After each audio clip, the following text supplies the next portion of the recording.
आज मी शॉपिंगला जाणार आहे, पण माझ्यासाठी नाही तर माझ्या मैत्रिणीसाठी. आणि माझी पण फ्रीमध्ये विंडो शॉपिंग झाली. माझ्यासारख्या अडाण्यांसाठी मी सांगते की विंडो शॉपिंग म्हणजे वस्तू खरेदी न करता फक्त बघणे, याला म्हणतात की विंडो शॉपिंग. कारण विंडो शॉपिंग हा शब्द मी पहिल्यांदा ऐकला होता त्यावेळेस मला वाटलं की खिडकीची काहीतरी शॉपिंग असेल म्हणून, कारण खिडकीला इंग्लिशमध्ये विंडो म्हणतात म्हणून मी सांगितलं. आणि मला खरंच पहिल्यांदा हा शब्द ऐकल्यानंतर वाटलं होतं की खिडकीची शॉपिंग असते म्हणून.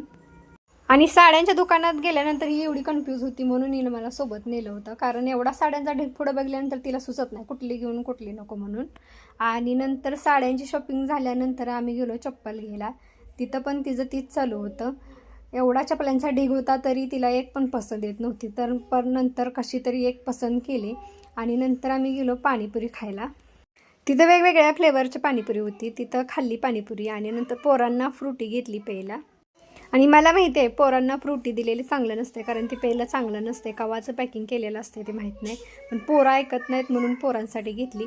नंतर ना आम्ही रिक्षा केला आणि घरी यायला निघालो. आणि खरेदी करायला एवढा वेळ झाला की आम्हाला यायला अंधार पडला होता. आणि आता दिवाळी जवळ आले त्याच्यामुळं सगळीकडं कंदिलं वगैरे विकायला ठेवल्यात. आणि मला वाटतं की मोठ्या मोठ्या मॉलमध्ये खरेदी करण्यापेक्षा अशा छोट्या छोट्या स्टॉलवरनं जर का वस्तू घेतल्या ना तर त्यांना पण जरा दिवाळी असल्यासारखं वाटतं आणि त्यांच्या पण घरी दिवाळी साजरी केली जाते. आजकाल परिस्थिती अशी कोणाची राहिली नाही की त्यांच्या घरी दिवाळी साजरी होत नाही, पण त्यातनं पण एखाद्या माणसाची परिस्थिती असते की त्यांच्या घरी एखादी कमी असतेच. आणि नंतर आम्ही घेतली आईस्क्रीम खायला, कारण पोरांना आईस्क्रीम खायची होती. आणि घरी आलो आणि ही इजा शॉपिंगचा डेग आणि इथं आईस्क्रीम आणलेली खायच चालले. आणि सगळ्यात भारी तर आईस्क्रीम माझ्या जानूनच खाल्लं. आणि व्हिडिओ आवडला तर नक्की लाईक करा, कारण लाईक करायला काय पैसे पडत नाहीत.